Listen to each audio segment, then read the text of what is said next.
Okay, this is part 2 of my father's 54 Chevy pickup review. Included in this video is an interview I did with him, and it was really a lot of fun interviewing him because I got to ask him stuff that I've been meaning to ask him for quite a while now that I wasn't totally clear on. And keep in mind, this was probably the last time I could do an interview like this with my father because he is 94 years old. He is suffering from dementia. And I wanted to make sure that I got this interview done while he could still do it. And this interview was actually done about 2.5 years ago. And I wanted to follow it up with the review of his truck because I wanted to give some background on the truck itself, on our family. As you can see the pictures here of our water skiing trips, which we use the truck to tow the boat. And the boats, of course, in all of these pictures, almost all of them. And it was a lot of fun doing this. And, you'll learn something about San Francisco and what it was like in the 40s. You got to remember, that's when he grew up. He's 94 years old, and he's seen an awful lot in his time. And sit back and enjoy this.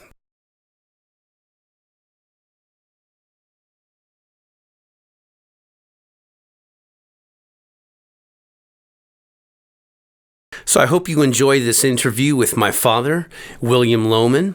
Please don't forget to like and subscribe, and I'll get back to you soon. Peace.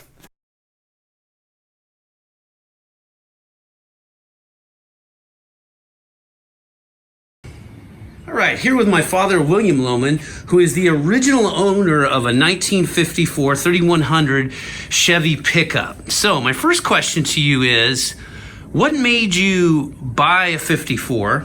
Because I remember you telling me years ago that you bought it in 55. Yeah, I did. It was the last 55 that they made. The next year they changed to different engine in it, and they went to the step side pickup bed and changed it all around, so I got a really good price on it. So it was a 54. You waited to buy a 54 and 55. Yeah. Yeah, okay.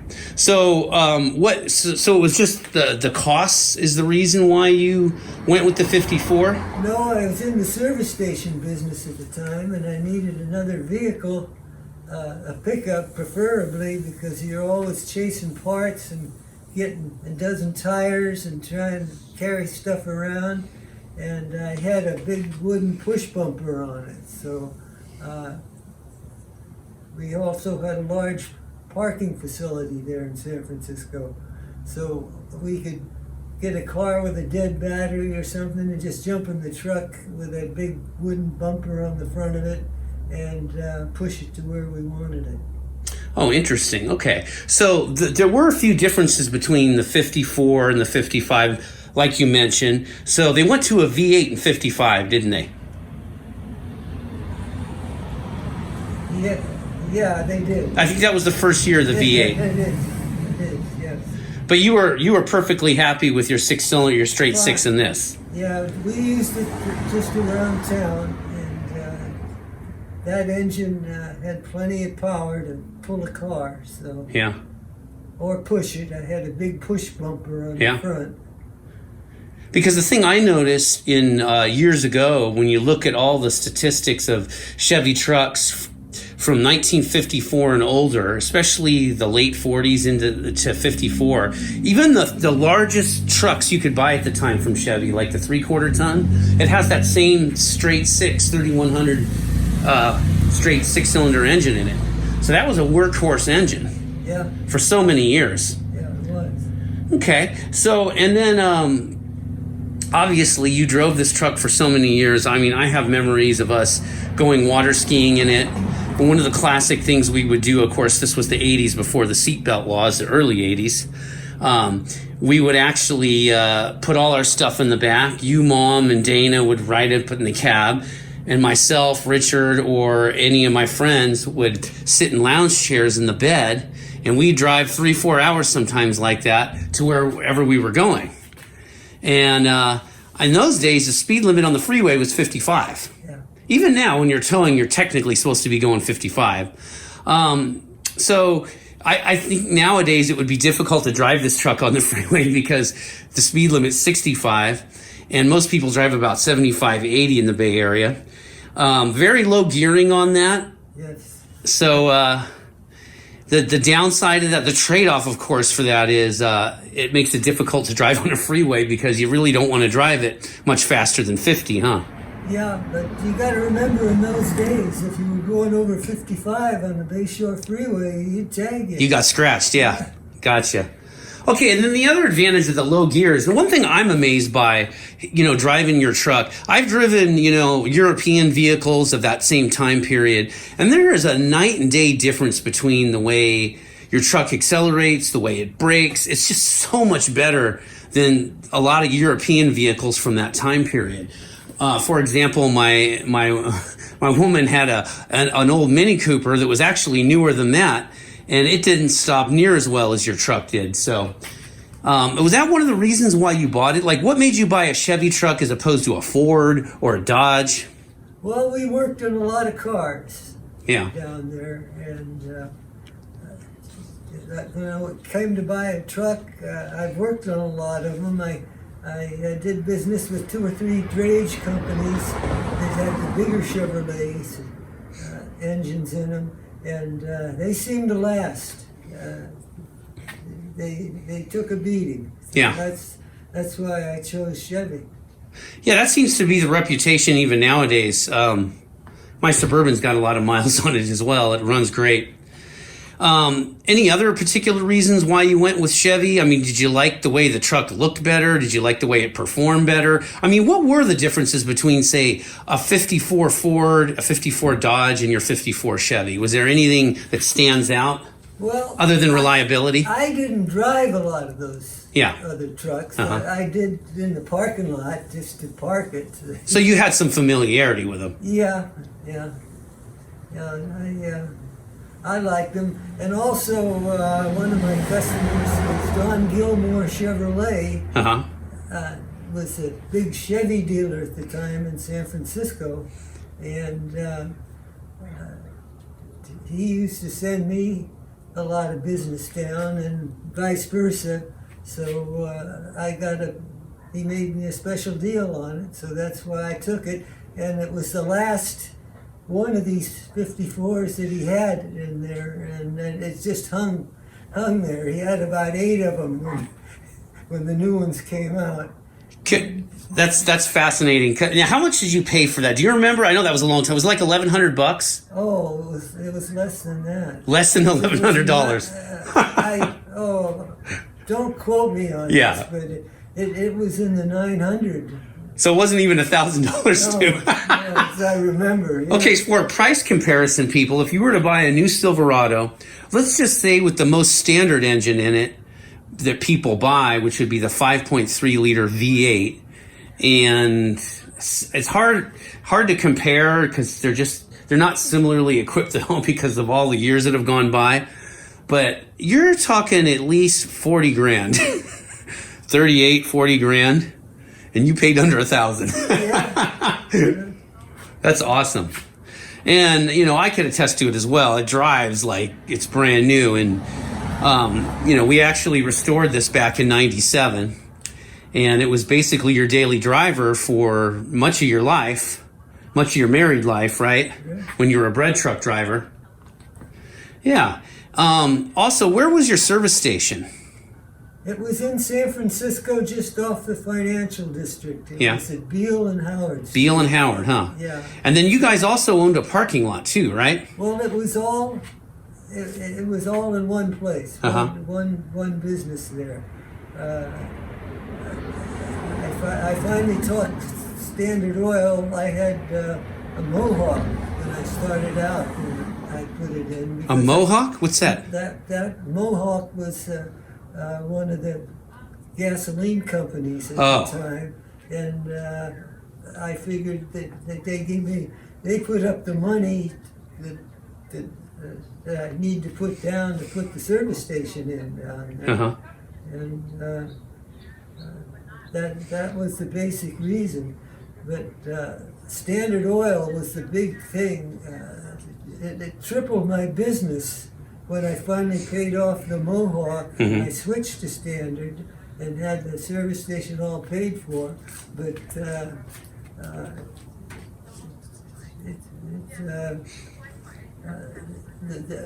I'd say the gallonage tripled by 4 times the amount because Wow. Standard dealed with so many companies around, Yeah. and they had so many credit cards out on Correct. the market. And for the record, for people that are younger, people younger than me, the millennials, Standard was the old term for Chevron, right? Chevron gasoline, Standard Oil Company. Standard Oil Company, which is now Chevron to this day. So yeah, interesting. And what made you decide to restore it? I mean, was there any particular reason as to when and why? Well, I always did it. I wanted to keep it. Yeah. And it was getting to be, and I always kept it up perfectly. Mechanically, and yeah. yet people always stopped to stare. Gee, Yeah. that's old truck. That's Yeah. pretty good shape for that. So I went ahead and did it. When I was in school, this was during the latter part of World War II. Mhm. There was gas rationing. You got 3 gallons of gas a week per car. Isn't that amazing? You couldn't. Like, you can't even get Americans to wear a mask nowadays. Can you imagine limiting 3 gallons per American? You know, that's the way it was. Yeah. And, rephrase your question again. Finish it. Oh, I was just saying, what particular year, what made you want to restore it to the level that you did? Well, because it was in such good condition. Yeah, it was. I remember. But the paint was just wearing. And you out. had painted it a couple times, right? It was originally I green. painted it once in the Chevron colors when I went. What was the factory color? Wasn't it the Chevron green? Yeah. Okay. Well, it was green and red and white. It was a mixed Oh, it was a mix? thing, but the colors with it. I put the decals they had on the station. I put one on each door. Okay, yeah. So it kind of Yeah. matched everything up. And then when did you paint it the first time? Well, I really only painted it one time. And that was it was white, I remember, when I was a kid. Yeah. That's well, what. No, I take that back. You I did paint it early on. Yeah. Yeah. After I sold the station, Yeah. I did paint it white. Yeah. That's when you painted it white? Yeah. So that was in the 50s still. Yeah. Yeah. That's impressive. Now, who painted it? Do you remember? I painted it myself. You did it yourself? You got to remember, these were the war years. When Yeah. I was just out of college Yeah. there, and I was too young to get drafted in Mhm. World War II. So I decided I just wanted to keep it because Yeah. even in a house, and you're buying a house and you're moving Yeah. stuff around and going. It's to very the practical to have, yeah. It is, and it was rare then, Yeah. even. But you may want to explain to everyone too. You were a journeyman body person, right? When you were in middle school, Well, because there were no men this was around. during World War II, Yeah. and everybody, and I mean everybody, was drafted, Yeah. and either in the army, but they were short of people in the manufacturing, any electrical, and all these factories converted to wartime products. Uh-huh. That's all they made. They quit the refrigerators. Yeah. No matter or whatever company, Yeah. radios, and you couldn't buy any of that stuff. So they needed younger people to do a lot of the trade work that full-grown men used to do, right? So, And women did it too as well? I was in the 8th grade when I got my first job, and there was this Ben Hansen was his name, And this was in Burlingame. And that's where Bridges Alignment is right now, right? Yeah. Okay. Yeah. And then so I went down there and talked to him, and he couldn't find anybody to work for him. He tried to get guys who were home on leave that he knew were in the trade, and they'd come and work for a couple of weeks to get a few bucks before they went back to their home base. Yeah. And so I did. He taught me the whole business. I worked after school. He used to let me out of school 20 minutes early in the afternoon, and I'd be down at his shop. And he taught me. He was a body man, expert body man, but he knew painting because he was an old timer. So he taught you how to guide coat and all of that? Yeah, he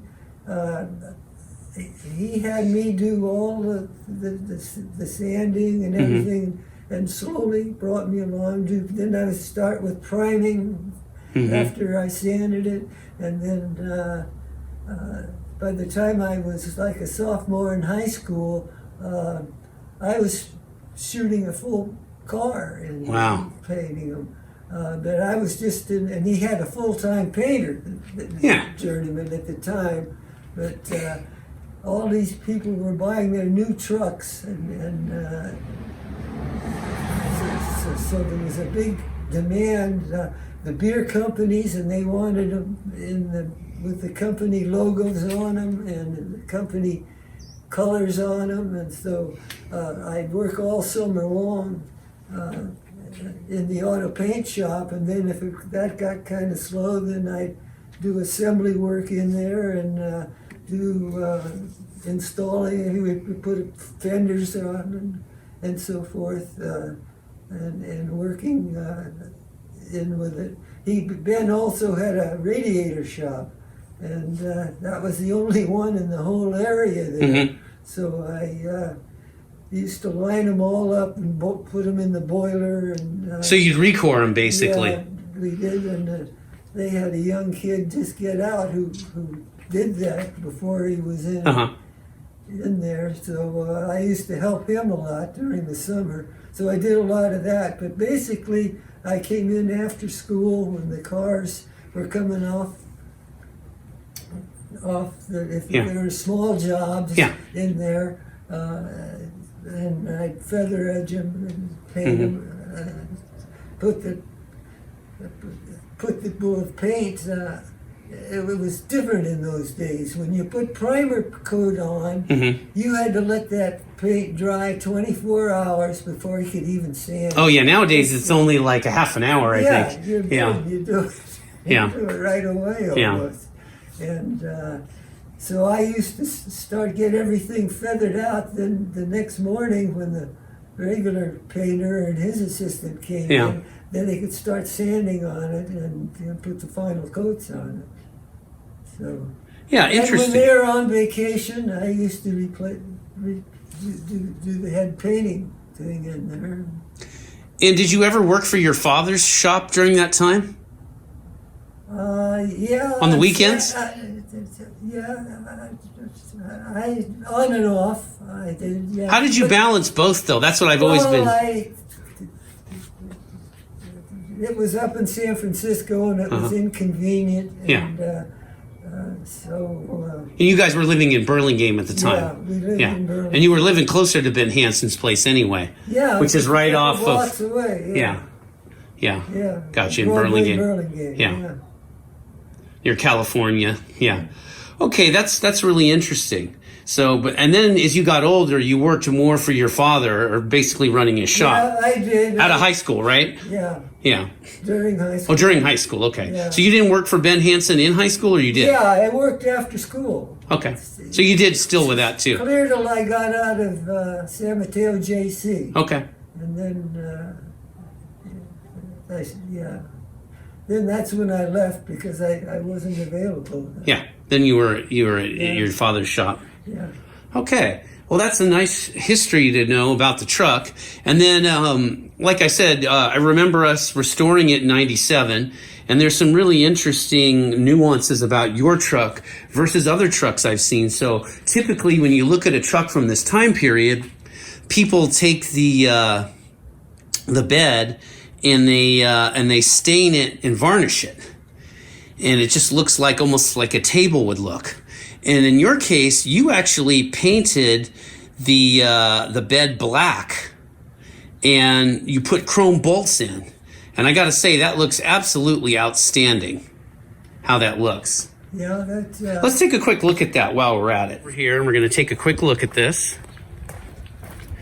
And as you can see, he's literally got chrome bolts on the red metal, but the black you see is actually wood. And typically what people do with these trucks is they stain them and they put varnish on it. But and the whole theme of this truck is really interesting too, because he also has black decals that say Chevrolet on it, when normally you don't really see anything like that. And then another interesting caveat you did, and you can see here, is the grill is chrome. So what gave you the idea to go with a chrome grill, and then the black wood in the bed? My question is, what made you chrome the front bumper, which looks awesome, by the way, and you don't see that on any of these trucks from this time period. Looks. So you like chrome, which explains your chrome wheels on your Corvette. Yeah. And then your decision to paint the wood black and put chrome bolts in. That's another fascinating thing, because what people typically do is they stain the wood and maybe they color the bolts the same color as the truck. But I like the chrome on the black. It looks incredible, and it's really unique.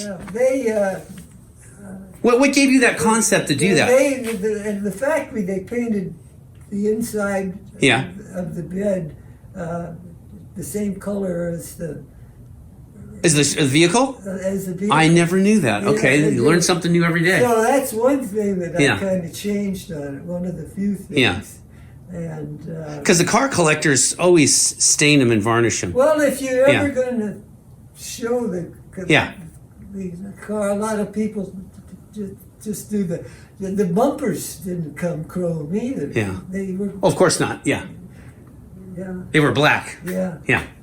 And your bumper in the back is black too, which is great. It's factory original color. I put that on basically because on some occasions we had to tow other vehicles and I had to pull a trailer on it.